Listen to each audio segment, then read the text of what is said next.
When you play games, does your side of the table always look like this? Do you feel ashamed and embarrassed for playing with unpainted models?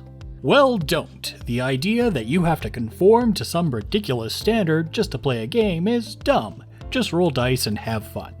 But if you did want to get some colors on models, but feel like you can't afford the time, there is another way. Hi, I'm YouTube's Paintman Journeying, and I'm here with a special offer just for you.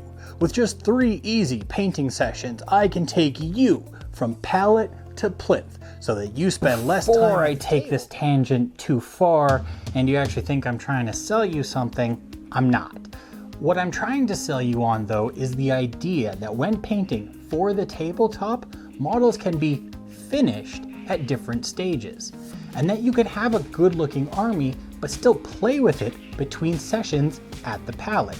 So this is going to be a 3-parter video over the next 3 months, where I take an army through 3 stages and sessions of refinement, starting with just getting down the basics.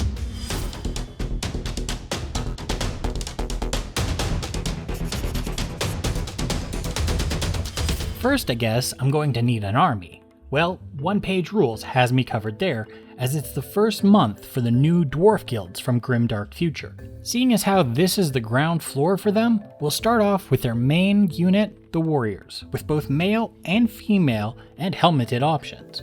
There's also the support weapons. Tons of options there too. Some leader beans with both the Rune Master and the Champion, and let's have a vehicle, why not, with the APC. Get all of these STLs and more this month on the One Page Rules Patreon.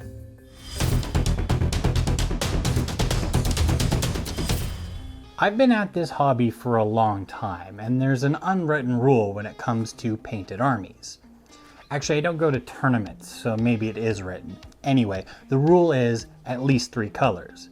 It's an arbitrary rule to define what a painted army is, even though I could easily do something in just black and white and still make it look good.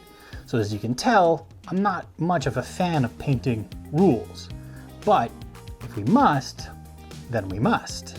Now generally when starting a new army, you tend to have a color scheme in mind as part of the inspiration for starting them. But if that's not the case, you can always do what I always do and just steal one. And where is the best place to steal a 3-color color scheme from? Sports teams. Being Canadian, I'm preferable to hockey teams, but I know some football teams have some really nice colors too. Find a jersey you like that you can adapt to your models. My dwarves are pretty heavily armored, so I want to pick something where the main color is going to fit that armor. Just remember that you can always modify too, so if you don't like the orange and blue of the Oilers or Islanders, because it's too vibrant, you can desaturate or darken and lighten those colors. I think my winner this time around is the Arizona Coyotes. This earthy orange with a maroon and dark teal I think will make for a fun and vibrant, but down-to-earth scheme. To save a lot of time, I like to start miniatures with their base color all over. In this case, it's going to be the deep orange, which I'm going to make by using a mix of a light orange and a red oxide that is a bit more on the orange side of things. Now this can be applied by a brush, of course. Just get something big and good for covering and just get it on everything. We don't actually care about getting it within the lines. This is just the first layer meant to get things painted, so the goal here is to be quick, as though we've got a tournament to go to tomorrow. With this method though, it might take a couple of coats on each of them to get a solid layer, and we do want this solid, since this is going to be very visible in the end of the first, quote, finish stage, unquote.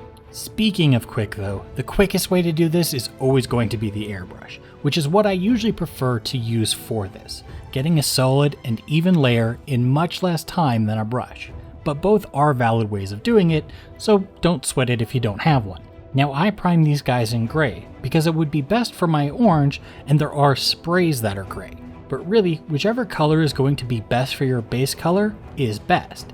If you're going with red or yellow, use white. Want a deep dark green, use black. Want to save even more time? Start with a color primer. One last little step for this layer, and it is one that's going to be repeated a little later, and that's a wash. In this case, I'm using a deep maroon because that's what some of the other colors are going to be, but I don't want it contrast dense, at least not yet.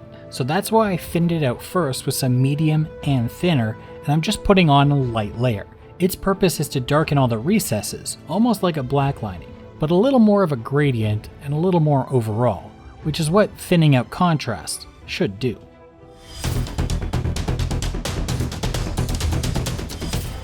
So I've got one color done, and that means according to math, we need 2 more. But I'm actually going to do 3 more. Not that I couldn't get away with just the other 2, but sometimes the reality of colors of things get in the way. I'm going to start with the extra green in the scheme, by darkening up, thereby dimming the vibrancy of some of the phthalo green with a burnt umber. The red of the brown mixing with the green will make it darker like a black would, but keep some of the vibrancy. Now I just have to pick some spots to put it. The obvious choices for me are the clothing and leathers. So as pant legs and arm sleeves, I'm not actually going to try and bump it right up against the edges of all the plates, because this is a delicate situation already. I'm going to do something else to bridge the gap between objects, so as long as the color is centered with only a bit around the edges uncovered, it should work just fine. For the maroon of the color scheme, I'm just going to take a red oxide that's a little more on the red side, and actually add some red just to make it a little bit brighter. Since the red will dry transparent, it won't actually be that much brighter when it dries. For this, I'm going to use this to add accents. So it doesn't have a purpose other than just being another color. So inside the shoulder pad works for that, as well as his little beard tube strands that come down their faces with their helmets on. Then pretty much anywhere that looks like it can be separate and in need of a little color difference. So that's 3 colors down. But I don't like weapons being the same color as armor. It's just a personal thing, so I do want to take care of it, and it is only 1 more color. With some dark metal and some black ink, I'm going to darken it further, because I don't want to get too bright with my silvers with this scheme. Then its job is to add that splash of metal to just the weapons and some peripherals. So mostly to make the gun stand out from the armor, but there is also this hammer and dagger on the backpack that can use a bit of help standing out. Like with the green, I don't need to get it in every crack and corner, because the last step is going to take care of those shadows for us.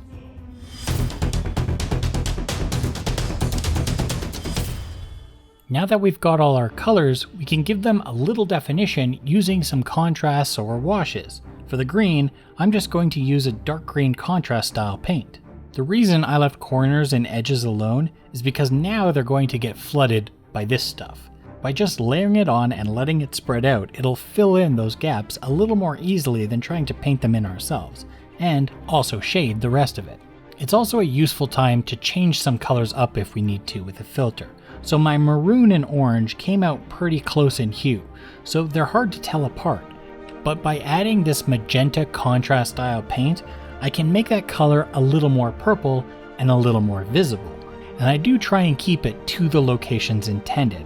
I'm not going to care if it goes a little out of the lines, but I'm trying to keep it only on the red parts as much as I can. For the metal, I don't have a black contrast style paint, but I do have some black ink, which will work just as well over metallic. It does go onto the gun, seeming kind of strong, but when it mellows out and dries, it'll have some transparency to it, and its gloss finish doesn't harm the metallic sheen of the metal flakes at all. Plus, it's also good for seeping into the cracks and lining those areas that I missed. Now we could do a bit of a cleanup if we wanted of the orange before this next step, but that can also be a problem for another day. So I'll deal with it next time and just continue on to my magic step. The step that makes all this work together and almost finishes this session off. Mixing in my original wash color with the medium again, but less medium this time and no thinner. As I'm going to be washing the entire model again, yep, even the greens and reds, it seems counterintuitive, but this will not only shade our orange a little bit deeper in the recesses, but it'll separate out all the parts from each other and make sure there are no unfilled base coat in the gaps. I call it a unifying wash, since it can bring the whole model together. And you can see once it's dry that things look more connected, and it marks the end of the first painting session. Though there is one last kinda stupid thing to do to sell the effect, and that's to paint the base black. It just kind of sells the idea that this is a, quote, finished model, even though we know it's just the start.